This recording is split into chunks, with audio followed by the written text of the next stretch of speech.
এই মুহূৰ্তত দিব বিচাৰিছোঁ আপোনালোকক এটা বিগ ব্ৰেকিং আপডেট হয় ঢকুৱাখানাৰ লোমহৰ্ষক হত্যাকাণ্ড এটা ডাঙৰ খবৰ এই মুহূৰ্তত সুনীল গগৈ পুত্ৰই মুখ খুলিছে কেমেৰা আগত হয় সুনীল গগৈ পুত্ৰই যিখিনি কথা ক'লে আপোনালোকৰ চকু কপালত উঠিব আপোনালোকক সুনীল গগৈ পুত্ৰৰ ভাষ্য শুনোৱা আগতে আপোনালোকে হয়তো মনত ভাবি আছিলে যে জাহাংগীৰৰ আচলতে অবৈধ সম্পৰ্ক আছিল নেকি কোনোবা মহিলাৰ সৈতে আৰু এতিয়া আপোনালোকে গম পাব প্ৰকৃততে জাহাংগীৰৰ কোনোবা এগৰাকী মহিলাৰ সৈতে অবৈধ সম্পৰ্ক আছিলে হয় অবৈধ সম্পৰ্ক থকাটো নিশ্চিত হৈছে আৰু সুনীল গগৈয়ে যে জাহাংগীৰক পইচা দিবলৈ আছিলে সেইটো স্পষ্ট হৈছে সুনীল গগৈয়ে 5 লাখ টকা দিবলৈ আছে বুলি আমি গম পাইছিলোঁ জাহাংগীৰক তাৰপিছতে জাহাংগীৰক হত্যা কৰা সেই অপৰাধীসকলে যিসকলে জাহাংগীৰক হত্যা কৰিছিলে সেই হত্যাকাৰীসকলে সুনীল গগৈক উঠাই লৈ গৈছে সুনীল গগৈ নি ক'ৰবাত অজ্ঞাত স্থানত হয়তো লুকুৱাই থৈছে হয়তো সুনীল গগৈকো হত্যা কৰি পেলালে আজি জেৰাত সুনীল গগৈ পত্নী পুত্ৰক জেৰা বহুত সময় ধৰি জেৰা চলালে এঘণ্টা ধৰি জেৰা আকৌ চলালে তেওঁলোকক আৰু এই জেৰাত সুনীল গগৈ পুত্ৰই আনিছে ভয়ংকৰ আপোনালোকে শুনি আচৰিত হ'ব কি ক'লে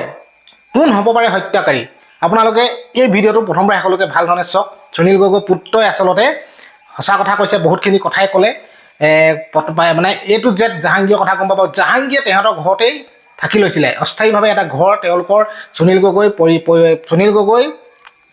ঘৰতেই এটা ঘৰ অস্থায়ীকৈ বনাই দিয়া হৈছিলে তাতে থাকি লৈছিলে আৰু মৃত্যুৰ দিনা তাৰ পৰা ওলাই গৈছিলে যিদিনা হত্যা কৰা হৈছিলে জাহাংগীৰক আৰু বৰ্তমানেও কিন্তু সুনীল গগৈ ক'ত আছে এই কথাটোক লৈ কিন্তু তেওঁলোকৰ তাত এতিয়া আচলতে মানে এটা হাহাকাৰ সৃষ্টি হৈ আছে যে সুনীল গগৈ জীয়াই আছে নে নাই এতিয়া পুত্ৰয়ো মানে সেয়া ভগা কানুন বুলি ক'ব লাগিব এক প্ৰকাৰে আপোনালোকে শুনক ভিডিঅ'টো সুনীল গগৈ পুত্ৰইনো কি ক'লে আপোনালোকে চালেই আচলতে বহুতখিনি কথা গম পাব গতিকে চাওক আপোনালোকে মই কথা কৈ নাথাকোঁ কিন্তু যদিহে ভাল পায় চেনেলটোত এটা লাইক কৰি দিব চেনেল তোমাৰ তেওঁলোকে সুধিছে দেউতা ক'ত যাব পাৰে এনেকৈ কিয় কৰিলে এনেকুৱা কাম তেনেকৈ সুধি আছে আজি দুদিনে অকল সেইকেইটা প্ৰশ্নকে কৰি আছিলে হঠাতে তোমাক কোনটো প্ৰশ্ন বেছিকৈ কৰিছে আৰু দেউতা ক'ত যাব পাৰে সেইটো বেছিকৈ কৰিছে কোনে কোনে জেৰা চলাইছিল তোমাক যেতিয়া প্ৰশ্ন সুধিছিল কোন আৰক্ষী বিষয়া কোনে কোনে তোমাক জেৰা চলাইছিল অচি ছাৰ আছিলে এনেকৈ আৰু ভূমি ছাৰহেঁত আছিলে আৰু বিশেষকৈ নামবোৰ মই ভালকৈ নাজানিম তুমি কি ভাবা এই সমগ্ৰ ঘটনাটোৰ সন্দৰ্ভত কি ভাবা তোমাৰ দেউতাই যে এনেকুৱা এটা কৰ্ম কৰিব পাৰিব বুলি ভাবা নে নাভাবা কোৱা মইতো সম্পূৰ্ণ এইটো বিশ্বাস নকৰোঁ যিসকলে ঘটনাটো মানে হত্যা কৰিছে জাহাংগীৰক তেওঁলোকে মোৰ দেউতাক এনেকৈ নি থৈছে বুলি মই বিশ্বাস কৰোঁ এইটো তুমি এতিয়া তোমাৰ মনলৈ আহিছে যে জাহাংগীৰক হত্যা কৰি তোমাৰ দেউতাকো লৈ গৈছে বুলি ভাবিছা নাই দেউতাকো কিবা এটা দেউতাৰ লগতো কিবা এটা অপকৰ্ম কৰিছে বুলি ভাবিছা হয় সেইটো আহিছে প্ৰথম দিনা গৈছিলা যিহেতু 1 জুনৰ নিশা তুমি গৈছিলা তোমাৰ দাদা গৈছিলে যিহেতু আৰু তোমালোকৰ বৰ্তা গৈছিলে গৈ তোমালোকে কি দেখিছিলা কিবা আৰু কিবা বস্তু দেখিছিলা নেকি নাই সেই তাত দেউতাৰ বস্তুখিনি দেখিছিলোঁ টৰ্চটো এনেকৈ চেণ্ডেলযোৰ সেনেকৈ দেউতাৰ বস্তুখিনি দেখিছিলোঁ আৰু এক্সট্ৰাকৈ অকল জাষ্ট মানে সেই চিনি নোপোৱা দাখন দেখিছিলোঁ আনবেকৰখানে দাখন দেখিছে দাখনৰ ওচৰত তেজৰ চেকুৰা কিবা ৰাতি সিমান একো ধৰিব পৰা নাছিলোঁ ৰাতি হৈ আছিলে মই ৰাতিহে পাইছিলোঁগৈ 1 মান বজাত তেতিয়া সেই একো ধৰিব পৰা নাছিলোঁ জাহাংগীৰৰ সৈতে তোমালোকৰ ঘৰৰ সম্পৰ্ক কেনেকুৱা আছিলে মই সিমান তেওঁক লগ পোৱা নাছিলোঁ যিমানখিনি মানে মই জানো আমাৰ লগত খুব ভাল সম্পৰ্ক আছিলে জাহাংগীৰৰ ব্যক্তিত্ব জাহাংগীৰৰ চৰিত্ৰ তুমি যিকেইদিন লগ পাইছা যিহেতু তোমালোকৰ ঘৰৰ কাষতে তেওঁৰ চোতালতে তোমালোকৰ তাৰ ঘৰ আছিলে এটা অস্থায়ী ঘৰ তোমালোকে বনাই দিছিলা তো যিকেইদিন তোমালোকে পাইছা জাহাংগীৰক কেনেকুৱা আছিলে কেনেকুৱা চৰিত্ৰ আছিলে কেনেকুৱা ব্যক্তিত্ব কেনেকুৱা আছিলে মই যিকেইদিন পাইছোঁ মই তেওঁক ভালকৈ পাইছোঁ মানে ভালেই পাইছোঁ মই তেওঁক চৰ্চালৈ আহিছে এটা কথা মই তোমাক এইটো কথা সুধিছোঁ চৰ্চালৈ আহিছে যে জাহাংগীৰৰ এগৰাকী মহিলাৰ সৈতে সম্পৰ্ক আছিলে এই সন্দৰ্ভত তুমি কি জানা কিবা সম্ভেদ পাইছিলা নেকি এই সন্দৰ্ভত হয়তো সেই মহিলাগৰাকীৰ লগত এই সমগ্ৰ ঘটনাটো কিবা জড়িত হৈ থাকিব পাৰে বুলি ভাবা নেকি মই সিমান সঠিককৈ নাজানো মই অকল এটা কথা গম পাইছিলোঁ বুটিকৰত কোনোবা বিবাহিত মহিলা এগৰাকীৰ লগত সম্পৰ্ক আছিলে বুলি মই সিমানেই গম পাইছিলোঁ এই বিবাহিত মহিলাগৰাকীক তুমি নাম পৰিচয় সেইবোৰ একো মই গম পোৱা নাই মই অকল মানে বুটিকৰত কোনোবা এগৰাকীৰ লগত সম্পৰ্ক আছে বুলি গম পাইছিলোঁ অকল এতিয়া চৰ্চালৈ আহিছে এটা বিষয় যে জাহাংগীৰক বহু টকা দিবলগীয়া আছে বুলি মানুহে কথা উলিয়াইছে যে তোমাৰ দেউতাই 4-5 লাখ টকা দিবলগীয়া আছিলে বুলি কৈছে আৰু জাহাংগীৰৰ পৰিয়ালেও সেই কথা উল্লেখ কৰিছে গতিকে এই কথাৰ সন্দৰ্ভত তুমি কিবা জানিছিলা নেকি তেনেকুৱা দিবলগীয়া আছে নে নাই তুমি জানা নেকি মই ইমান সঠিককৈ নাজানো কিন্তু মই জনাত ইমান মানে 5 লাখ যিটো কৈছে সেইটো নাই 5 লাখ মানে নাই মই জনাত বেছি নাছিলে বহুত কম আছিলেগৈ মানে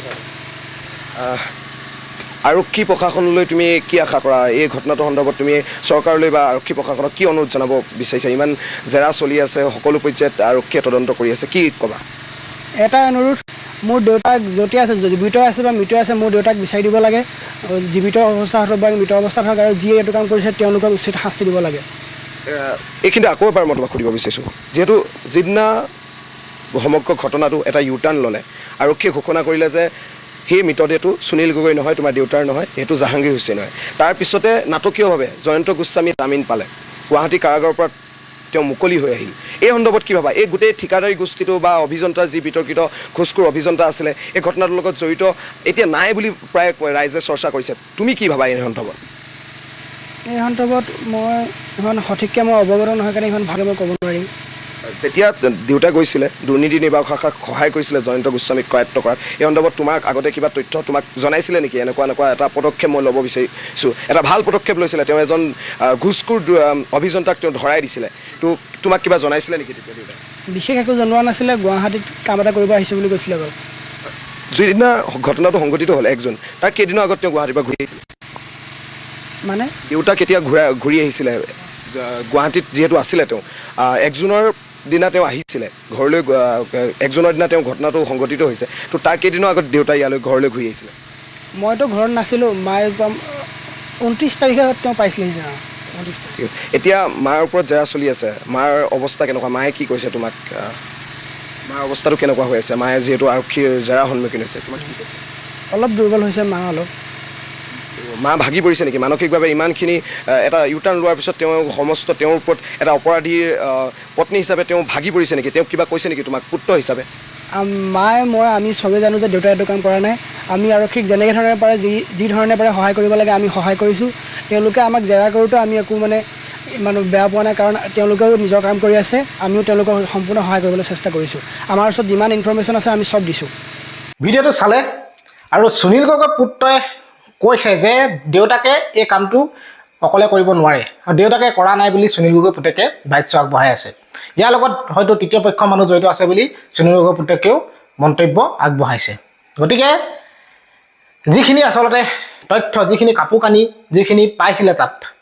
সেইখিনি পোৱাৰ উপৰিও আচলতে যিসকলে জাহাংগীৰক ইমান বেয়াকৈ আচলতে নিহিংসভাৱে হত্যা কৰিলে সেইসকলেই এতিয়া সুনীল গগৈক তেওঁ পিতৃক আচলতে লৈ গৈছে বুলি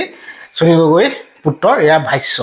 গতিকে মাকেও বাৰে বাৰে কৈ আছে যে যিমান পাৰোঁ মাক আৰু পুতেকে কৈ আছে যে আৰক্ষীক সহায় কৰিব সহযোগ কৰিব সুনীল গগৈক বিচৰাৰ ক্ষেত্ৰত পিতৃক বিচাৰি লোৱাৰ ক্ষেত্ৰত তেওঁলোকে যিমান পাৰে সহায় কৰি যাম বুলি কৈছে আৰু কোন এইগৰাকী অবৈধ প্ৰেমিক আচলতে প্ৰেমিকা যিগৰাকী কথা আচলতে সুনীল গগৈ পুতেকেও আচলতে শুনিছোঁ বুলি কৈছে কথাখিনি সাংবাদিকে যেতিয়া সুধিলে তেতিয়া কৈছে যে তেওঁ কথাখিনি অলপ শুনা পাইছিলে আৰু পইচা দিবলৈ থকাটো কথা ক'লেই আপোনালোকে গম পালে যে 5 লাখ টকা দিবলগীয়া নাই কিন্তু 5 লাখৰ কথা কৈ আছিলে কিন্তু তাতকৈ কম পইচা হয়তো সুনীল গগৈ জাহাংগীৰক দিবলৈ আছিলে গতিকে বিভিন্ন আচলতে ৰহস্য এই ঘটনাটোত আচলতে ওলাই মানে সাঙুৰ খাই গৈ আছে ইটোৰ পিছত সিটো ক্লু আচলতে ৰহস্য বুলি ক'ব লাগিব মানে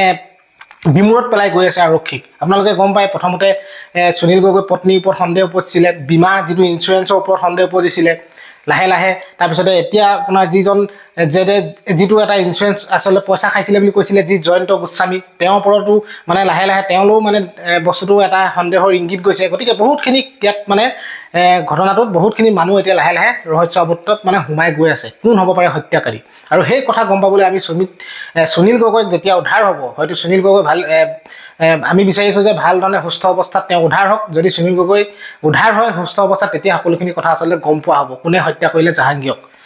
গতিকে ভিডিঅ'টো ইমানেই আছিলে আপোনালোকক পুত্ৰৰ ভাষ্য শুনাবলৈ চেষ্টা কৰিছিলোঁ আহিছোঁ আজিলৈ বাই বাই